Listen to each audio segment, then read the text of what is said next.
I wanted to talk about lighting as it relates to your studio. Typically, when people get started doing live streaming, they're going to be confused about what kinds of lights they need and what brands to go with and strength and all this other stuff. And there are simple answers, and then there's not so simple answers. For instance, the strength of the lights, the brands of the lights, those are all going to be largely dependent on you. So it might not be the thing that you want to hear out of the gate, but I'm going to go through what I have here. Ultimately, what you're doing with lighting is you're controlling the shadows, but you're also using it to accentuate things that you want people to pay attention to. First things first, let's go ahead and start out with just what the lighting is in this scenario.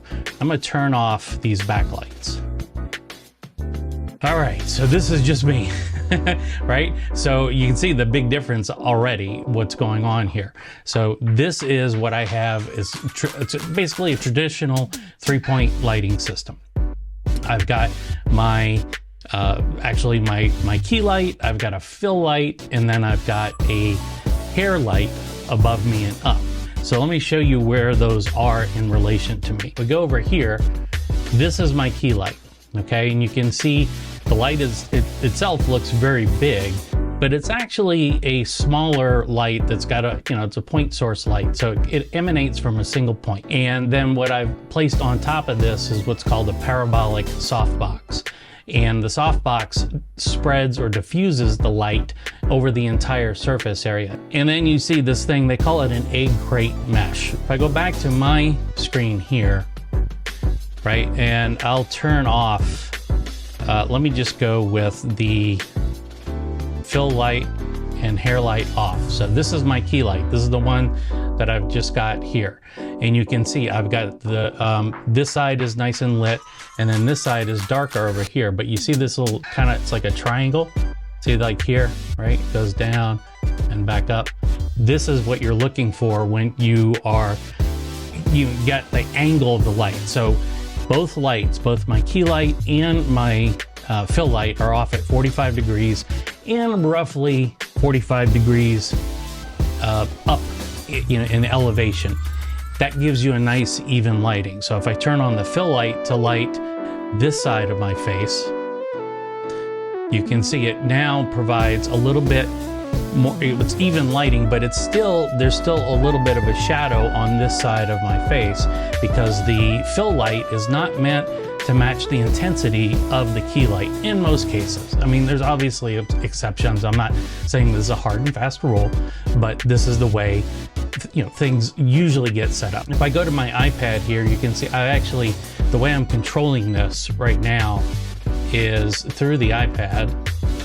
And you can see right here, I've got my key light, and then I've got my fill light, right? And so you can see my key light right now is running at 33%. And my fill light is running at 60%. That's not normal. The reason why my fill light is actually brighter, or it's a bigger or a higher intensity, is because the light itself is actually much bigger. I wanted something that was more evenly lit, and I also have another diffuser inside of this to further soften this light. So even though if looking at the two side by side, if you were in my studio with me right now, you'd see my fill light actually looks a little bit dimmer than the key light. And that's really just because I've got it going through 2 layers of diffusers. Under normal circumstances, if you had the same size light, you would want your fill light to be about half the intensity of your key light. But because I have different sizes going here, this is what I've got to work with. So that's the way the fill light works. I'll go back to the main screen here. And then finally, the hair light. Now, what is the hair light? Well, it's to provide separation, because right now I did this on purpose. I also like wearing black, but you can see I just blend right in. So my face is the only thing that's kind of sticking out here. But if I turn on the hair light, come on, there we go. You see it provides that separation. Now, what is my hair light? Unlike the key light and the fill light, which are point source lights, meaning they're emanating from a single point in a conical shape, the hair light is actually a tube light. Let me go to that one and you can see it. There it is. You can see that's a single tube light. Now, why did I select a tube light versus a point light? And really, in all honesty, it was what I had to work with, but then I noticed something, is that it provides a nice even light across the entirety of my shoulders and my head, rather than being straight over my head and accentuating my bald spot. The way the light is going to illuminate the edges of my body is going to be different than with the tube light, where it's just kind of a nice even, and the only time that it falls off is when the surface relative to the light itself. See, if I came up, you see how it lights up, but then as I go down, it kind of blends into the background. So that's why I selected a tube light. And I feel like I could have gone with another point light. I could have bought one. They're not that expensive, but the tube lights seem to work just fine. And I did want to mention the grid. Why do I go with the grid? Let me go back to this shot here. So on my key light here, and I actually have it over here on my fill light, but why do I have this egg crate grid? And that is to control the lighting spread, meaning as the light comes out of as the light is coming out of the parabolic softbox, it's being focused kind of in a parallel direction. So instead of it spilling out all over the place, as soon as it exits that parabolic softbox, it is going to essentially give you nice straight beams that come off of here, and it allows you to focus the intensity of the light. Now, when you do that, though, it will dim the light.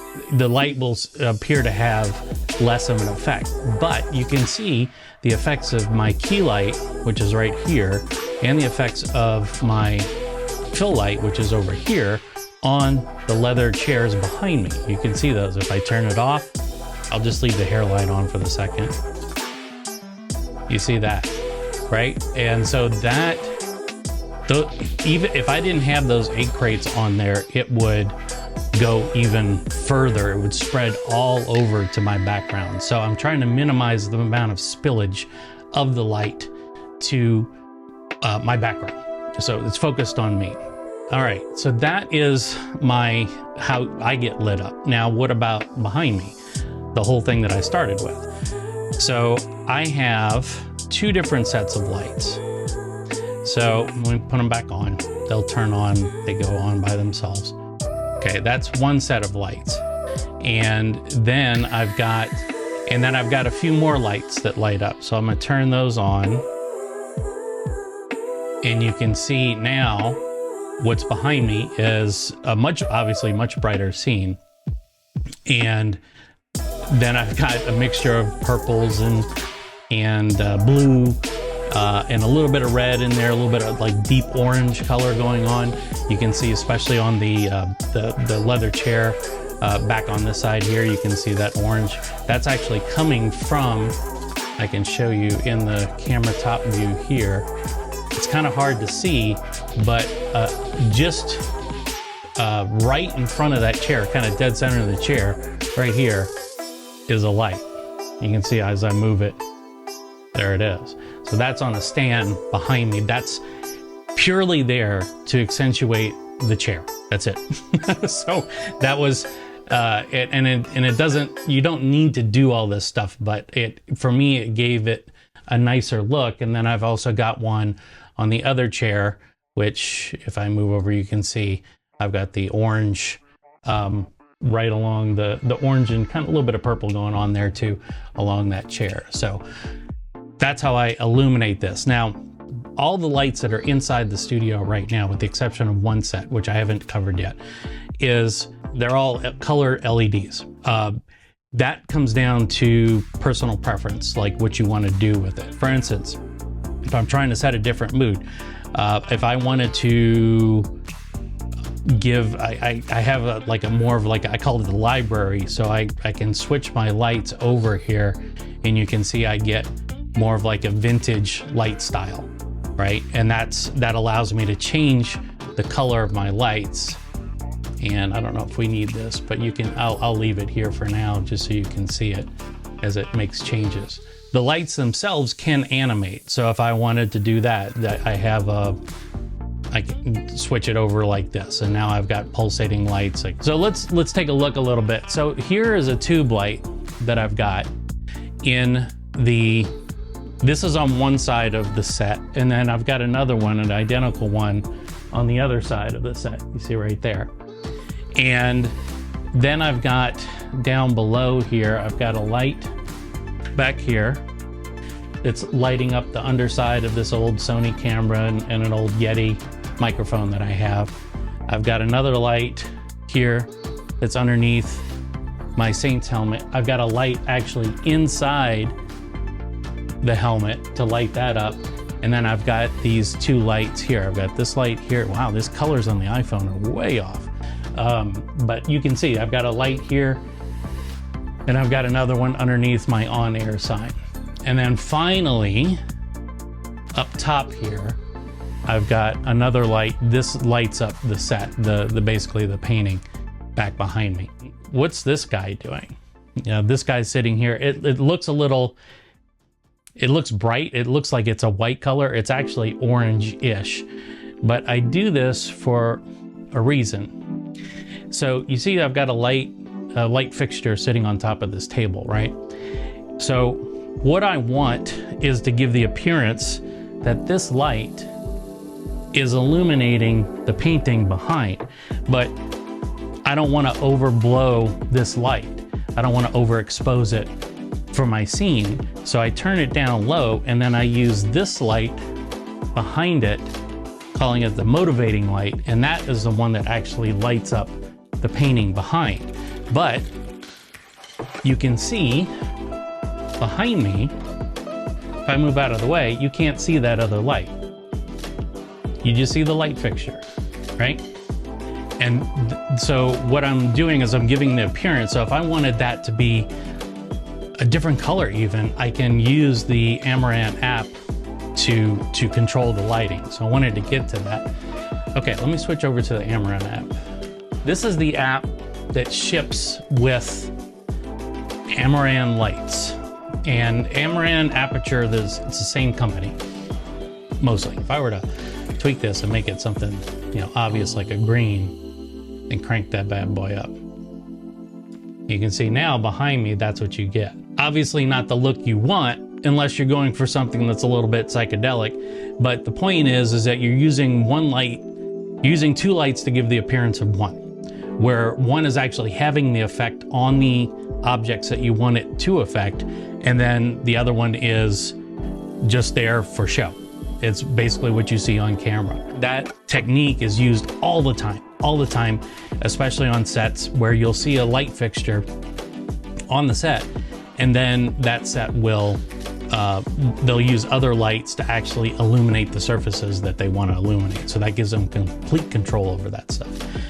Getting back to the app though, you can see I've got all of my lights listed here. These are all the Amaran and Aperture lights. Remember I said I also had some newer lights. Those are my my key light, my fill light, and my hair light are newer lights. But you can see that I've got all the controls right here. So if I want to go back to my purple, I can do that. And I can either press a button on my Stream Deck, which I have set up. You can toggle these shortcuts to launch that. If I wanted to go with the red teal look, it's going to go through. But this is what the look is like. Now let me turn off the other lights here just so you can see. So this is just my Aperture lights right now. Right? And I've got complete control over all of these lights from this panel, which is great.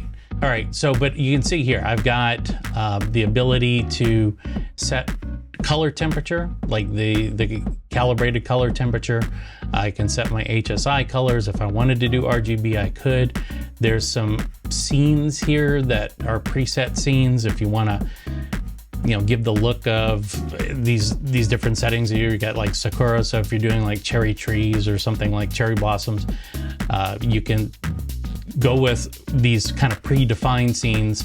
It's got natural, emotional, light source. So if you're trying to emulate an actual light source like tungsten, a tungsten light, it will do its best to approximate it. Truth be told, tungsten is tungsten. You can't, I mean, you can do your best to get close with an LED light, but it is not, it's not identical. And then you've got effects here. So we'll turn up the helmet, and then I'm gonna make that a faulty bulb. And you can see it's lit up back behind me, and every now and then it'll blink, kind of like, this looks better if you're using like if you're trying to emulate like a fluorescent light. But the app itself is what's key here, right? Again, as a creator, as somebody who is spending most of their time trying to create good content, you don't want to have to worry about controlling all this stuff. You want to set it and forget it, right?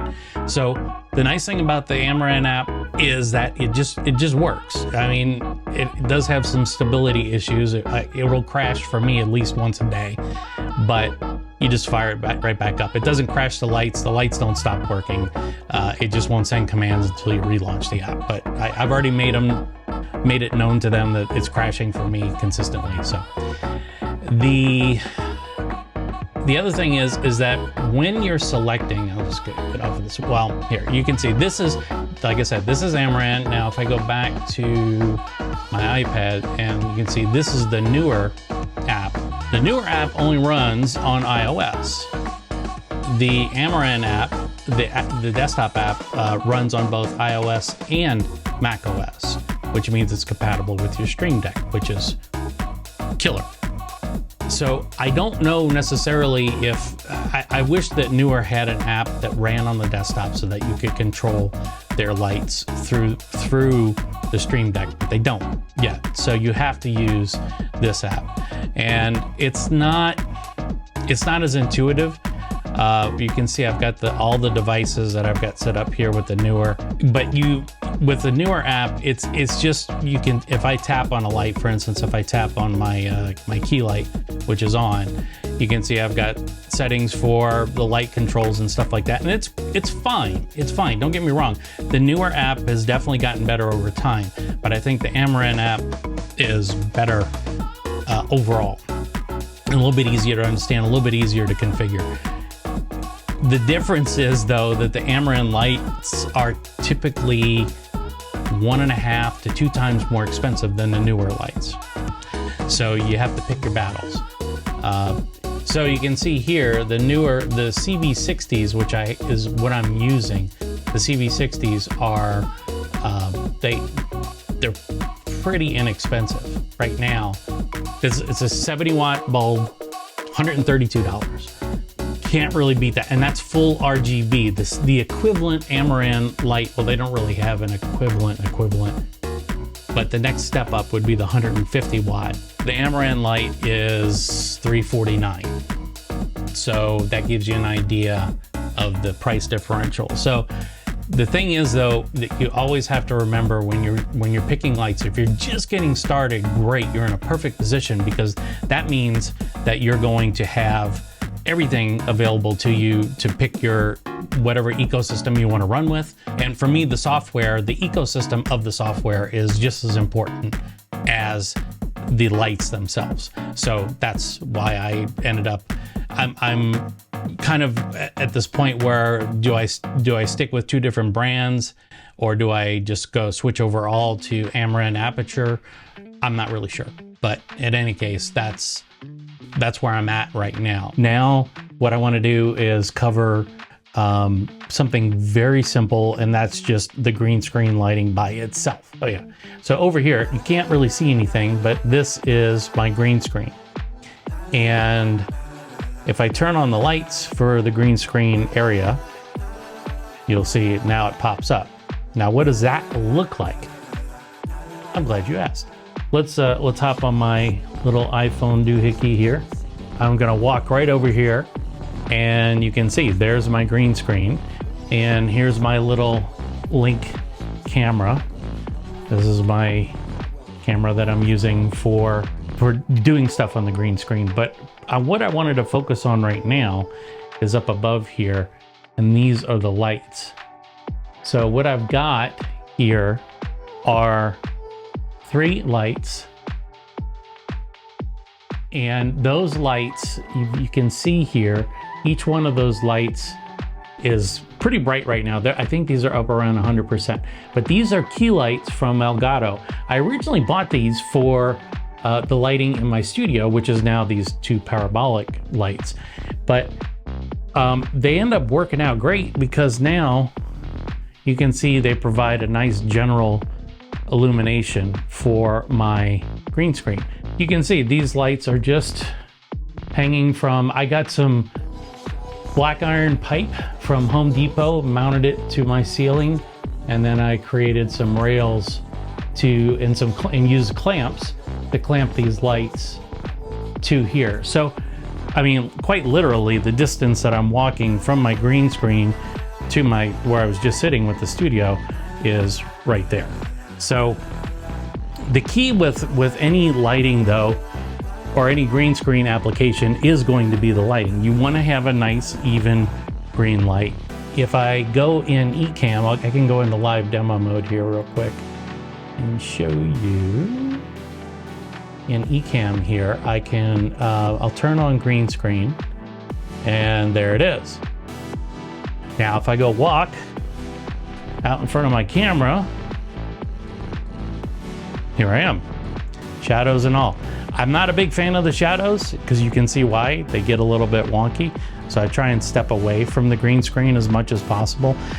I literally have 2 feet between me and that camera right there. So I don't have a whole lot of space to work with. Ideally, you would have the green screen further back, but this gives you can see that the lighting works pretty well, but you know, you might want to do something like, here, I've got this light here. You can see that this is a newer light. See, it's on right now.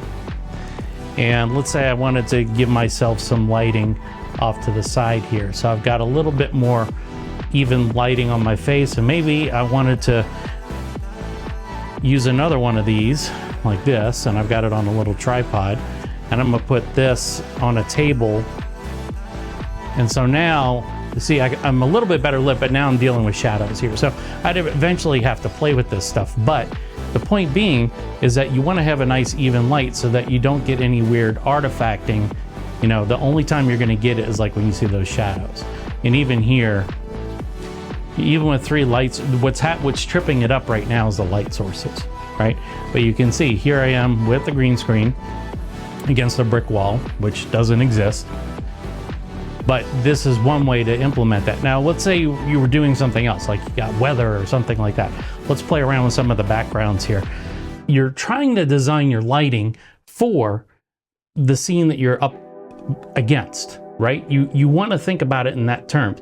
For instance, if I'm trying to mimic the look, or I'm trying to make it look like I'm inside the scene, which is so hard to do, because you know, if it's a daytime scene or a nighttime scene, the screen has to be lit, right? So the lighting has to come from somewhere, and then you got to light yourself. So darker scenes tend not to work as well as lighter scenes. Just keep that in mind. This is live streaming from LAX, right?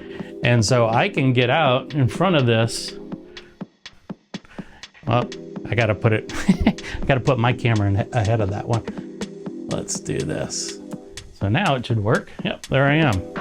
So we've got the Delta flight landing here on, I don't forget what this is, what, 25 right? 25 right, somewhere around there. So you can see now I've got a live YouTube stream, right? I'm clearly not there, right? Because the way the lighting is here, but that's what I'm saying is that what if I wanted to adjust this to be more like the daylight that is at LAX right now? How do I do that?